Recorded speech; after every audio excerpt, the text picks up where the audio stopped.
मेरे लिए तो ये सपने के पूरा होने जैसा था कि मैं उसी दफ्तर में उस व्यक्ति के साथ काम करूं जिसका नाम मैंने बचपन से सुना था और जो लेजेंड है।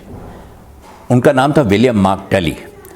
तो विलियम तो कोई उनको यहाँ बुलाता नहीं था, वो मार्क टली ही थे जिनका संबंध बीबीसी से था। और वो निज़ामुद्दीन ईस्ट में उनका दफ्तर, बीबीसी उनका घर था जिसके ऊपरी मंजिल पर बीबीसी का दफ्तर हुआ करता था।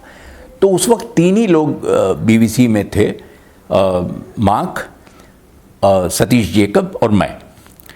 बाद में तो उसका विस्तार हुआ जो भी हुआ, लेकिन मार्क का आना मेरे जीवन में एक ऐसी घटना है जिसने सोचने की, जानने की, समझने की और चीज़ों को देखने की दिशा बदल दी।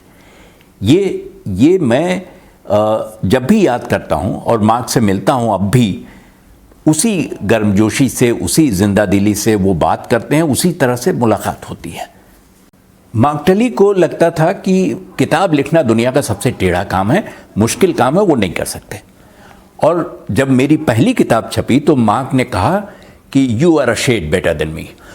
तो मैंने उनसे कहा कि आप किताब लिख सकते हैं, आप क्यों नहीं लिखते? तो उन्होंने कहा मधुकर, और वो हिंदी बोलते थे जैसी हिंदी बोलते हैं, तो कहा तुमको नहीं पता, मैं 200 वर्ड्स लिखने के बाद, 200 शब्द लिखने के बाद मन होता है टाइप कर दूं मार्क टली बीबीसी दिल्ली, खत्म। मैं किताब कैसे लिख सकता हूं?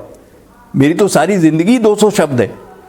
तो मैं रिपोर्ट लिख सकता हूं, किताब नहीं लिख सकता। लेकिन बाद में उन्हीं मार्क टली की बहुत मशहूर किताबें आई, जिसमें no full stops in India है, जिसमें अनस्टॉपेबल, जिसमें जौनपुर के किस्से हैं, जिसमें गाजीपुर के तांगे वाले का किस्सा है।